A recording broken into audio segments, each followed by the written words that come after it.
To all those people watching, I'd like to remind everyone that this video is not made for kids. It's for older fans and adults.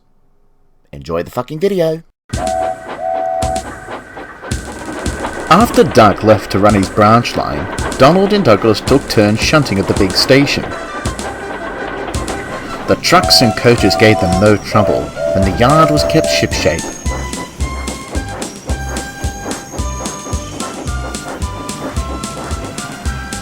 The other tender engines were grateful. They didn't like shunting one bit. One afternoon, Douglas was taking on water when Gordon puffed in with the express.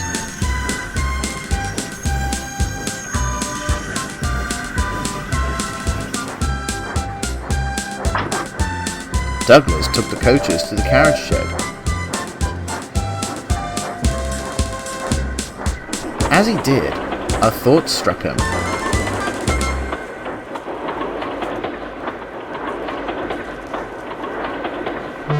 "Where's your special coach?" he asked. "Afraid you've lost it again," replied Gordon smugly. "Oh, do not be daft," grunted Douglas. "I haven't seen it for years," replied Gordon. "It's just vanished. Strange coach it was. Stuck it like a sore buffer on my express. It's likely gone now." Douglas shuddered. The thought of scraps sent shivers through his frames.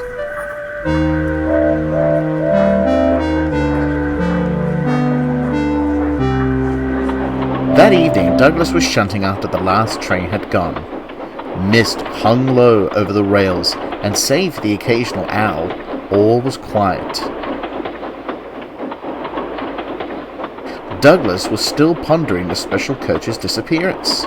It could not have been my fault, could it? The passengers were upset. What if a scrap because of me? Douglas was so preoccupied he hadn't realized where he was. He ventured into the deepest, loneliest part of the yard. Light flickered all around, and an eerie stillness blanketed the sidings.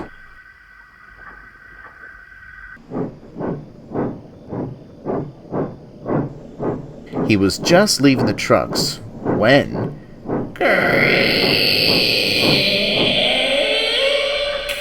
Douglas froze. What was that? His eyes settled on a dark shape further down the siding. It sat motionless in the shadows, but Douglas felt like it was watching him. "Lost. Need. Help.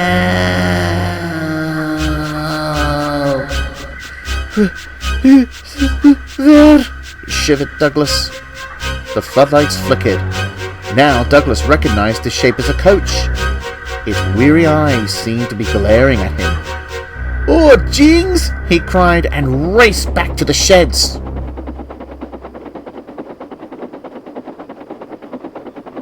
Next morning he told the other engines about it. "I say, you were working too late," chuckled Henry. "Or," ventured Gordon, "perhaps the spirit of the coach is seeking revenge," Gordon wailed in a ghostly, teasing manner. "Dinna you joke about that," huffed Donald. "Dougie couldn't have seen something back there." "Why don't you find out for yourself?" teased Gordon. "I would," said Donald, "but I'm a-taking wee Percy's mail train tonight." "Excuses, excuses," smirked Gordon. Donald scowled away, while Douglas begged James to take over his night shift. That night, Donald set off from the harbour with the mail. Fog danced in the air of the silent night. As he neared the junction, the moon caught the faint silhouettes of coaches in the carriage shed.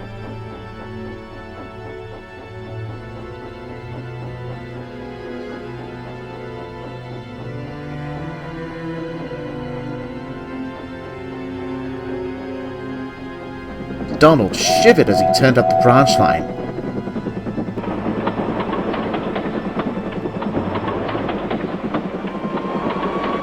Then in the distance, he thought he heard something.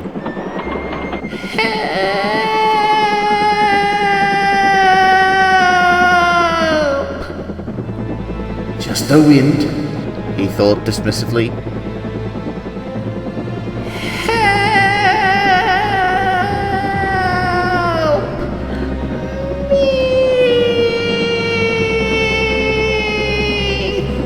The wailing grew louder ahead.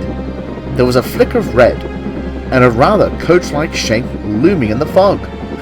Who's there? Stammered Donald. Do you not come for me, you spooky? No need to be rude. It's only me. At last, Donald's lamp cut through the fog. There was Daisy, shivering in the dark. Her driver held a red lantern. Blasted cold weather's been playing with Daisy's engine. It cut as we were going back to the shed. I'm heading to the top station, Donald sighed with relief. I'll give you a push. Thomas was settling into the shed when the cavalcade arrived.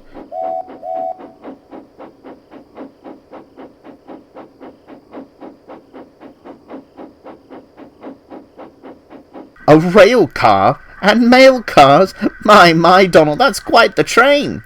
Took him long enough to realize it was me, flounced Daisy. What was all that goose claptrap about?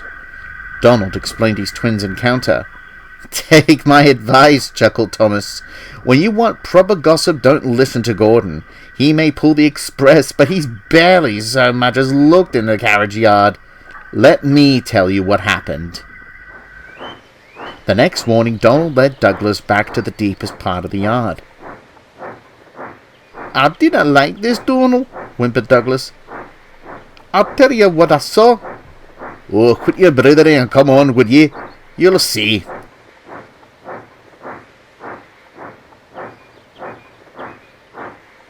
Deeper and deeper into the yard they went. Douglas grew more nervous with every wheel turn.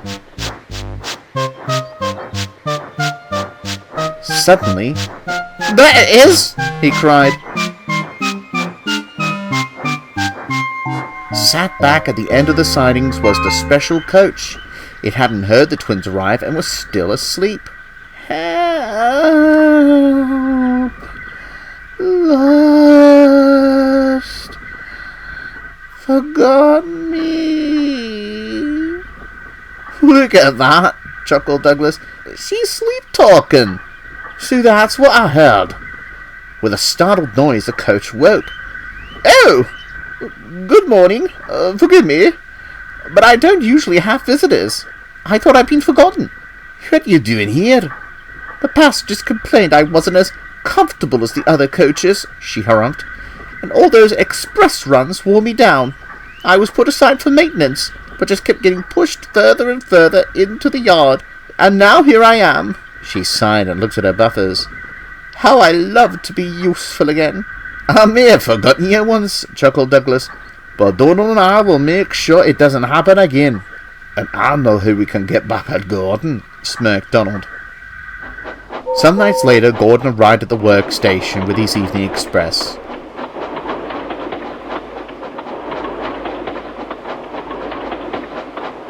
It was a calm night, and save for the passengers, there wasn't a sound to be heard. Until...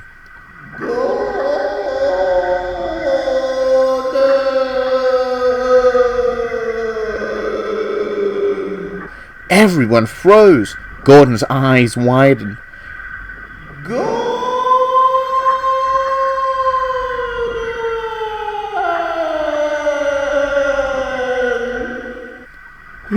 Who's there? He stammered.